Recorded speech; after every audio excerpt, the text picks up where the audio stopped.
এখনো বসে আছো? স্বামী, আমি তো আপনার অপেক্ষায় বসে আছি স্বামী। জানো রাবিয়া, আমার একমাত্র স্নেহের ছোট ভাই আরিফ, তাকে যে আমি কিছুতেই বাধ্য করাতে পারছি না। কেন স্বামী? উজির ইব্রাহিমটাকে উজির করে বহাল করেছি বলে আরিফ আমার আজ অবাধ্য হয়ে গেছে। স্বামী, আরিফকে তো দেখতে পাচ্ছি না স্বামী, কোথায় আছে সে?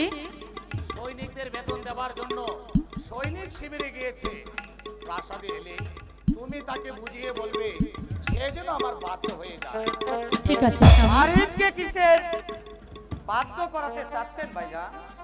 এই তো আমার স্নেহের ছোট ভাই আরিফ আসছে। এসো ভাই আরিফ, দেখে যাও কে এসেছে। উনি কে ভাইজান? উনি হচ্ছে তোমার ভাবি। সে হচ্ছে আমার ভাবি। হ্যাঁ, তোমার ভাবি।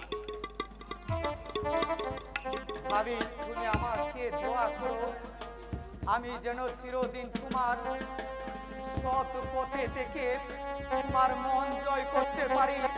তুমি আমার সালাম গ্রহণ করো ভাবি। আমি দোয়া করি ভাই, তুমি দীর্ঘজীবী হও। রাবিয়া, এবার তুমি মহলে যাও। ঠিক আছে, আমি তাই যাচ্ছি স্বামী, আপনি শীঘ্রই ফিরে আসবেন। আরিফ, এসো ভাই আমার, উজির সাহেবের সাথে আমরা পরামর্শ করে আসি। হে খুদা মেহেরবান, যে সতী সাবিত্রী আমার ভাবি আমার ঘরে এসেছে, আমি যেন চিরদিন তাকে মায়ের মর্যাদা দিয়ে আমার মাথায় তুলে রাখতে পারি। সেই আশীর্বাদ করো খোদা, সেই দোয়া করো খোদা, সেই দোয়া করো।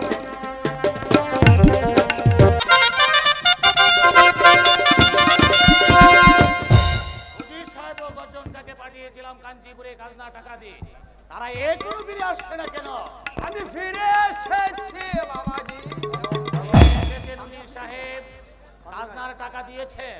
হ্যাঁ বাবাজি, আমি সমস্ত টাকা পরিশোধ করে এসেছি। বেশ করেছেন, তাহলে এবার আপনারা যান, বিশ্রাম করুন। কি বিশ্রামের আগে একটি কথা বলতে চাই বাবাজি। বেশ, বলুন আপনি কি বলতে চান। বাবাজি, আমার কন্যা নূরজাহানের কথা কি একবার ভেবে দেখেছেন? আমি ভেবেছি উজির সাহেব, আরিফের সঙ্গে নূরজাহানের বিয়ে দেব, তাতে আপনার কি অভিমত? না বাবাজি, আরিফ যদি রাজি হয় তাহলে আমার কোনো আপত্তি নেই বাবাজি। তাহলে আজ রাতেই আমি আরিফকে বলবো, দেখি সে নূরজাহানকে বিয়ে করতে রাজি হয় কিনা।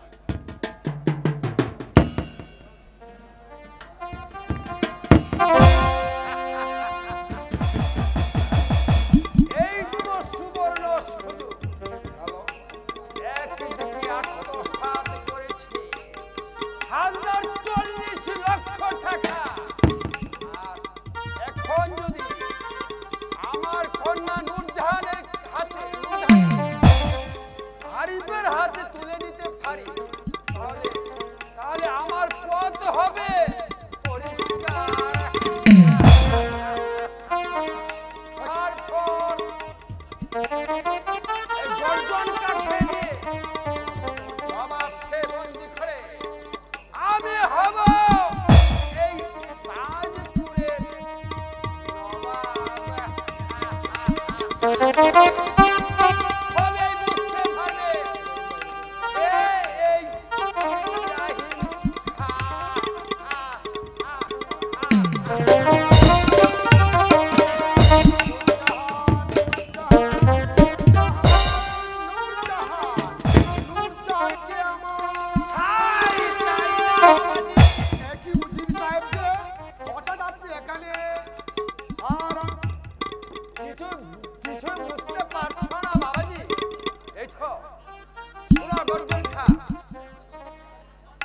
আমি চাই আমার কন্যা নূরজাহানকে তোমার হাতে তুলে দিই।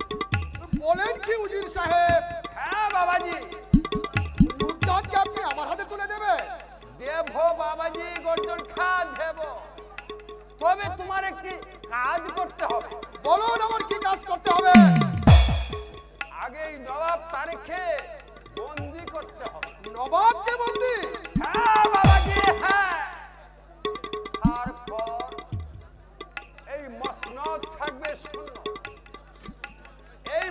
সনদে বসবো আমি, আর তুমি হবে আমার প্রধান উজিরে আজম।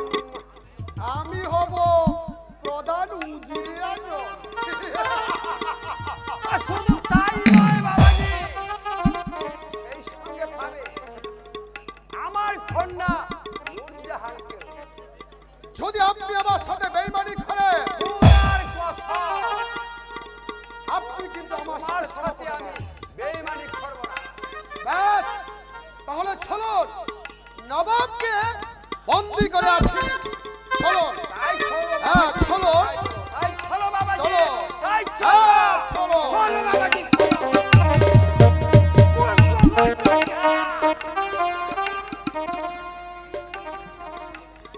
তোমাকে দিয়ে আর তোমাকে দিয়ে এই বাবা পারকে বন্ধ করবো। তারপর সুযোগ বুঝে আমারে। তোমাকেও আমি এই দুনিয়ার থেকে ঘুম পাড়িয়ে দেব। কবে বুঝতে পারবে কে সেই ইব্রাহিম?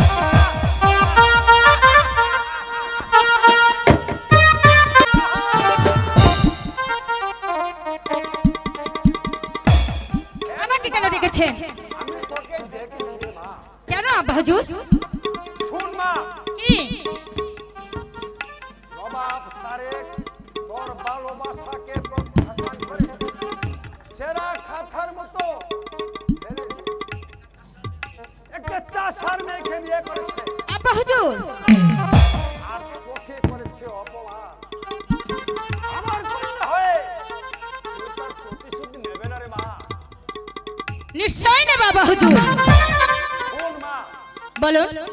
তুই যদি গর্জন খাকে ভাগ্য করতে পারিস, আচ্ছা তাহলে তোর পথ হবে পরিষ্কার। আব্বা হুজুর,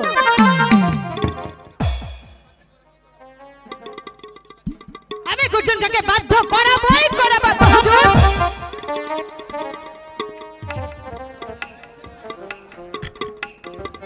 এই না হলে কি মুজির কন্যা নূরজাহান, এই নূরজাহানকে দিয়ে আমি গর্জন কাকে পাগল করে তুলব। আর এই গর্জন কাকে দিয়ে আরেককে বন্দি করাবো। আর তবে বুঝতে পারবে কে এই উজিরে আজম ইব্রাহিম কা।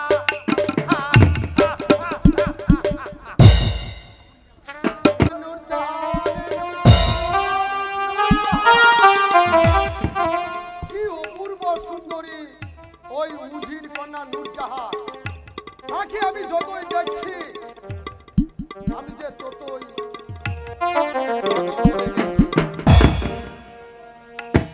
আর এই রূপ যৌবন আমাকে পাগল করে তুলেছে।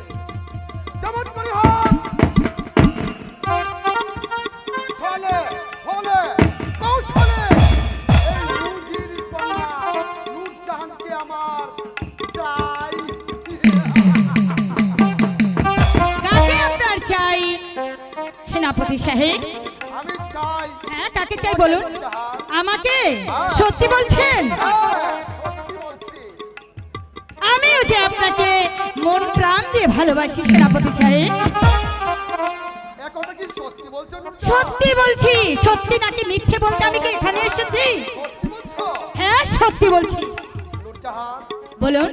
নূরজাহান, তুমি আমাকে এত ভালোবাসো নূরজাহান? হ্যাঁ সেনাপতি সাহেব, কিন্তু আপনি তো আমাকে পাবেন না। হ্যাঁ, কেন পাবো না নূরজাহান? আমাকে পেতে হলে ওই নবাবকে বন্দি করতে হবে। নবাবকে বল- হ্যাঁ, নবাবকে বন্দি, তা না হলে আমাকে আপনি পাবেন না। কিন্তু আমি যে আপনাকে ভালোবাসি, আপনাকে যে নবাবকে বন্দি করতেই হবে। পারবো। পারবেন? পারবো নূরজাহান, নিশ্চয় পারবো।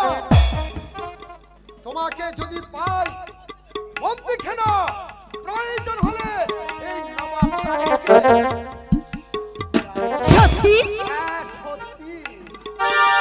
মনে খুব শান্তি পেলাম।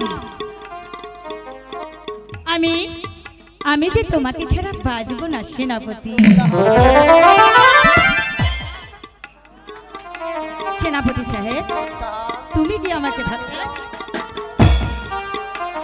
আমাকে ভালোবাসো? সত্যি আমিও তোমাকে খুব ভালোবাসি। এই মনটা সবাই দিতে পারে, এই মনটা সবাই দিতে পারে, আমি তোমায় প্রাণটা দিতে চাই। ও জান আমার জান, তুমি ছাড়া জীবনে কোনো, এই মনটা সবাই দিতে পারে, এই মনটা সবাই দিতে পারে, আমি তোমার প্রাণটা দিতে চাই। ও জান আমার জান,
জানো রাবে, রাবেয়া,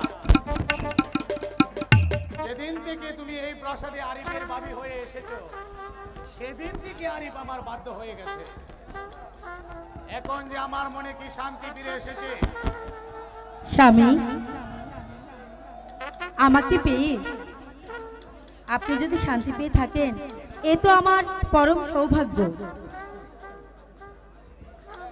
নারীর ধর্ম হলো স্বামীর মন জয় করা। রাবেয়া, স্বামী, আরিফের সঙ্গে উজির কন্যা নূরজাহানের বিয়ে দিলে কেমন হয়? ভালো হয় স্বামী, কিন্তু আমি ভাবছি আরিফ যদি রাজি না হয়। আমিও তো তাই ভাবছি রাবেয়া। উজির ইব্রাহিম কাছে আরিফ দু চোখে দেখতেই পারে না, তার কন্যাকে বিয়ে করতে রাজি হয় কিনা সন্দেহ আছে। ঠিক আছে, আরিফকে আমি বলে দেব। শুধু আমি কেন রাবেয়া, তুমিও বলে দেখো। আরিফ যদি রাজি হয়ে যায় তাহলে আমার আর কোনো দুঃখই থাকলো না। তুমি তাকে বুঝিয়ে বলিও। এখন তুমি যাও বেগম। আচ্ছা স্বামী, আমি আরিফকে বুঝিয়ে বলবো। আসুক আসুক আজ আরিফ, ওকে আমি বেশ ভালো করে বুঝিয়ে বলবো। যাও বেগম, মহলে চলে। আমিও তো আমার স্নেহের ছোট ভাই আরিফকে আমার পাশে রাখতে চাই, তবে সে কেন আমার অবাধ্য হবে? আরিফকে আমি রাজি করাতে পারি কিনা? আরিফকে কিসে রাজি করাতে চান ভাইজান? ভাই আরিফ, আমি চাই উজির কন্যা নূরজাহানকে তুমি বিয়ে করো ভাই। না না ভাইজান, একটা চক্রান্তকারী বেঈমানের কন্যাকে আমি বিয়ে করে আমি পাপের পূজা মাথায় তুলে নিতে পারবো না ভাইজান। আপনি আপনি আমাকে ক্ষমা করুন ভাইজান। তুই আমার কথা রাখবি না আরিফ। আমি তোর বড় ভাই হয়ে আমি তোকে অনুরোধ করে বলছি। না না ভাইজান, আপনার কথা আমি রাখতে পারবো না। আপনি আমাকে ক্ষমা করুন ভাইজান, আমি চলে যাচ্ছি ভাইজান। আরিফ, আরিফ, আরিফ, আমার কথা প্রত্যাখ্যান করে এই প্রাসাদ থেকে চলে গেছে, এই আমি ভাবতে পারিনি আরিফ কোনোদিন আমার অবাধ্য হবে। বলো নজির সাহেব, আরিফ কি চায়? আরিফ ছায়, বলুন আরিফ কি চায়? আরিফ ছায়, বলুন সে কি চায়? আর সে ছায় বাবাজি তোমার এই মসনদ। মসনদ। শুধু তাই নয় বাবাজি, আরো আছে। আরো আছে। বলুন বলুন সে আর কি চায়? আরিফ ছায়, হ্যাঁ বলুন। আরিফ ছায় তোমার সহধর্মিনী রাবিয়াকে। রাবিয়াকে? না না না উজির সাহেব, এই কথা আমি বিশ্বাস করতে পারছি না। আমার আরিফ কখনো সে কথা বলতে পারে না, এই কথা যে আমার বিশ্বাস করছে না। আমি জানি বাবাজি, আমি জানি আমার কথা তোমার বিশ্বাস হবে না, তাই তো আমার কন্যা নূরজাহানকে পাঠিয়ে দিচ্ছি। তার কাছ থেকে ব্যাপারটা একটু ভালো করে জেনে নিও। নূরজাহান, নূরজাহান, নূরজাহান, সে কি করে জানলো যে আমার রাবিয়া? সে কি করে জানলো যে আমার রাবিয়া? কোথায় কোথায় উজির কন্যা নূরজাহান? এই কে আছিস? উজির কন্যা নূরজাহানকে এখনই রাজ দরবারে পাঠিয়ে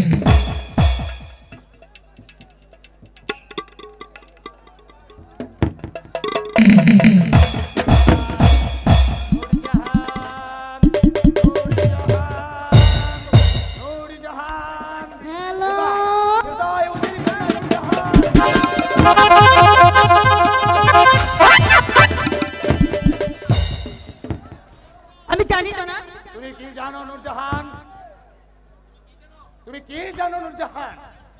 আমি যে যার চোখে দেখেছি। দেখেছো নূরজাহান? আমি বলো আমি দেখেছি। কি দেখেছো? আমি দেখেছি বলো। আরিফের সঙ্গে আপনার আদরের বর এপিয়া।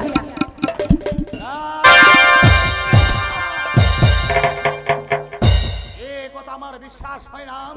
আমার রাবিয়া বেগম কখনো সে কথা বলতে পারে না নূরজাহান। এই কথা যে আমার বিশ্বাস। ঠিক আছে, আপনার যদি বিশ্বাস না হয় তাহলে আপনি চলুন, আমি আপনাকে চোখে আঙুল দিয়ে দেখিয়ে দেব। এবার তাই করো। যদি তোমার কথাই সত্যি হয় নূরজাহান, তাহলে তাকে যে রাস্তা থেকে আমি তুলে এনেছিলাম আবার চুলের মুঠি ধরে সেই রাজধানীকে আমি রাস্তায় ছুঁড়ে দেব। ঠিক আছে, তাই চলুন।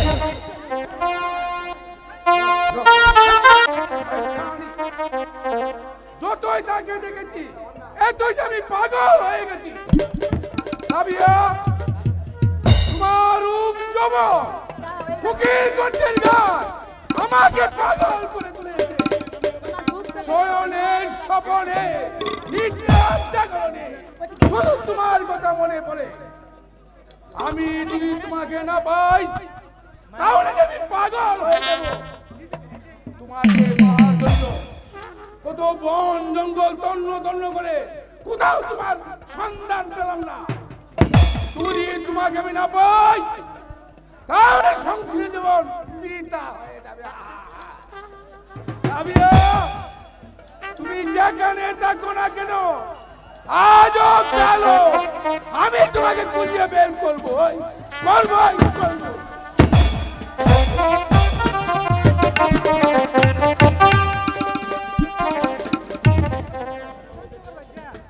হে খোদা, আমি ছিলাম গরিব চাষার মেয়ে, এখন হয়েছি এই তাজপুরের বেগম। হে খোদা, আমি তোমার কাছে কিছুই চাই না। আমার স্বামী নূরজাহানের সঙ্গে আরিফের বিয়ের কথা বলতে। আজ আসুক আরিফ, আরিফকে আমি নিজের মুখে বলে দেখি ও এই বিয়েতে রাজি হয় কিনা। ভাবি, ভাবি, আরে ও ভাবি, এই জানো ভাবি, আরিফ ভাইজান কি বলেছে ভাবি?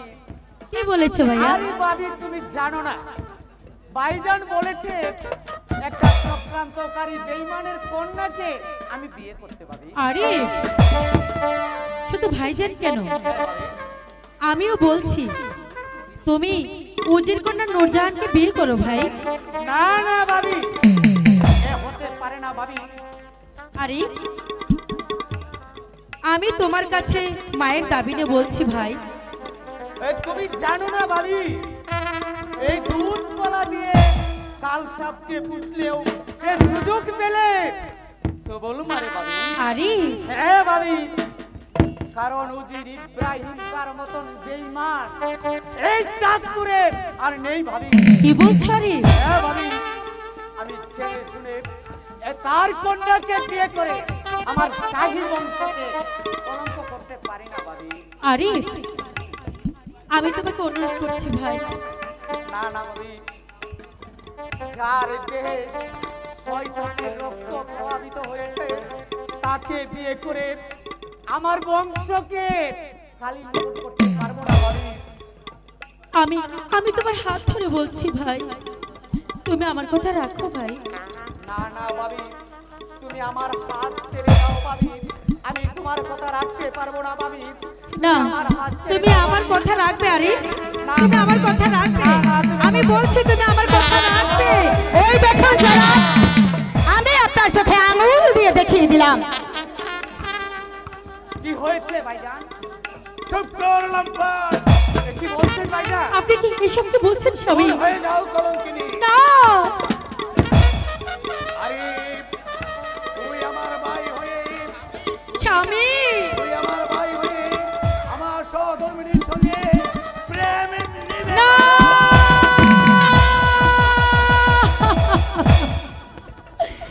স্বামী, আপনি এসব কি বলছেন স্বামী?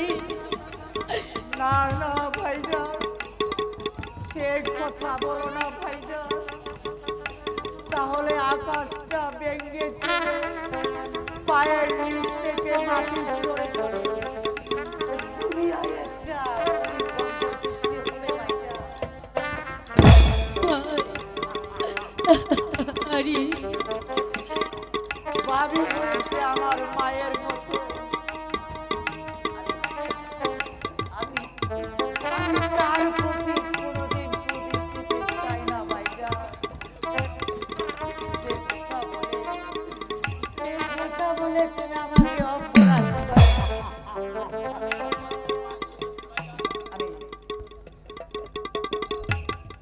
আমি তোমার দুটি পায়ে ধরে বলছি বাবা, সরে যা রে। না স্বামী, এসব আপনি কি করছেন? আরিফের যে কোনো দোষ নেই স্বামী, দোষ করেছি আমি। আপনি আমাকে শাস্তি দিন জনাব। তাহলে আমি এবার যাই।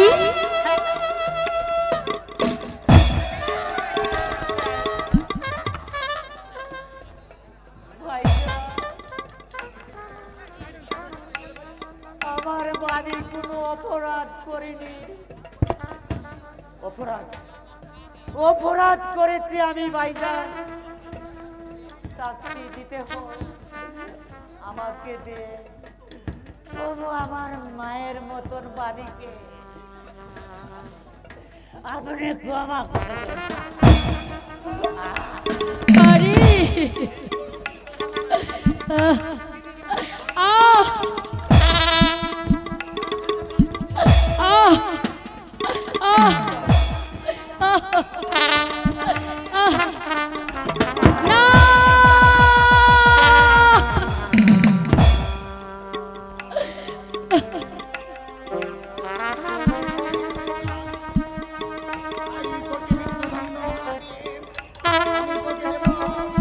আমি তোকে দেব, আমি তোকে দেব। ও স্বামী গো,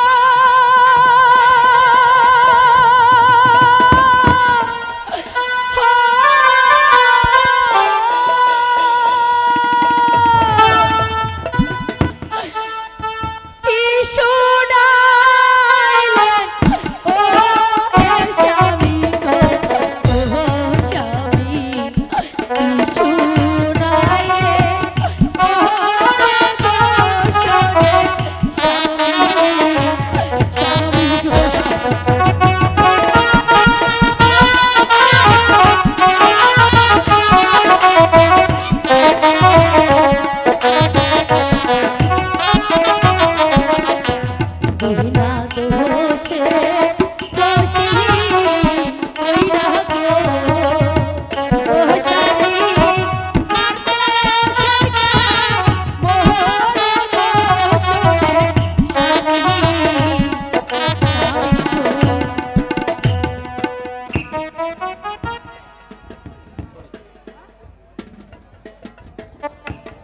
ভাইজান, আমার বাণীকে আপনি ক্ষমা করে দেন ভাইজান। না না না, আমরা কোনো অপরাধ করিনি। তোর কোনো ক্ষমা হতে পারে না। তুই সরে যা কলঙ্কিনী, আমি তোর মুখ দর্শন করতে চাই না। চলে যা। স্বামী, আমি কোনো অপরাধ করিনি স্বামী।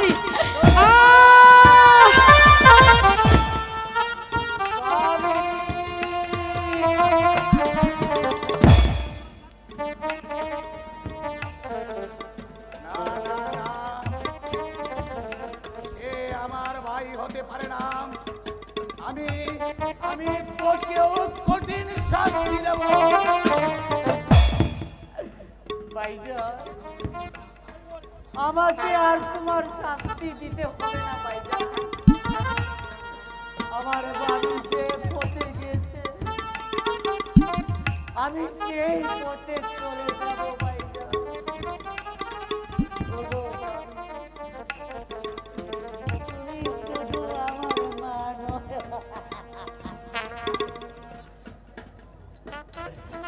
আমি আমি আমি চলে যাচ্ছি ভাইজান। আরে তোকে আমি কঠিন শাস্তি দেব। আমাকে আর তোমার শাস্তি দিতে হবে না ভাইজান। আমি চলে যাচ্ছি। আমার বাবি যে পথে চলে গেছে আমি সেই পথে চলে যাব ভাইজান। তবে যাবার আগে কথা বলে যাচ্ছি ভাইজান, আর যে মিথ্যার কলঙ্ক নিয়ে আমি প্রাসাদ থেকে চলে যাচ্ছি, যে চক্রান্তে আমি আজ এই প্রাসাদ থেকে বিতাড়িত হচ্ছি, যদি কোনোদিন আমি এই কলঙ্ক মোচন করতে পারি সেদিন আসবো এই আপনার প্রাসাদে। আর হয়তো আরে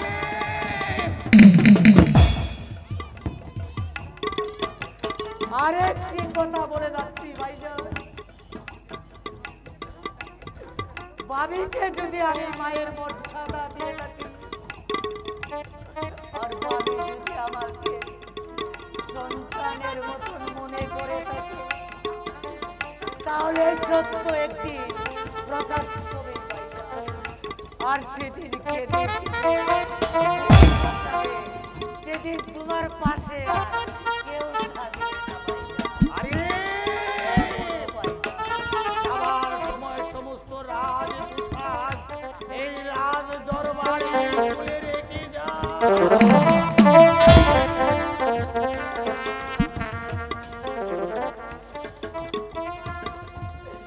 এই তো আপনার উপযুক্ত বিচার ভাইজান।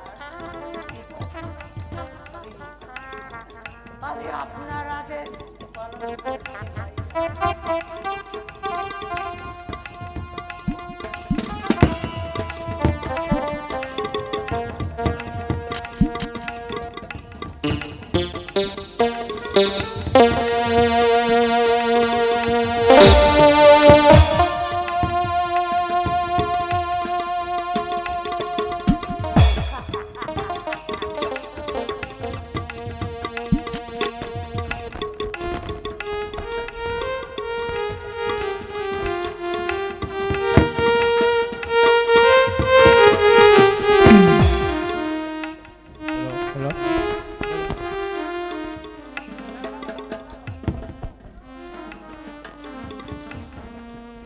চলে যান, আমি আর কাউকে চাই না।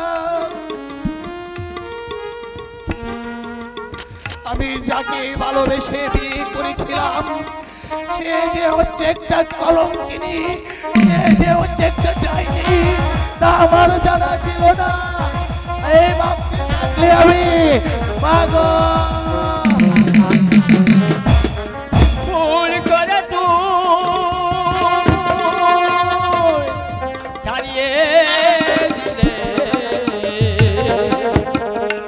ধরিয়া বন্ধ,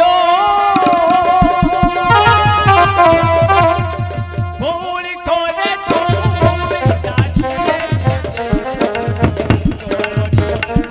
বন্ধ, ভুল করে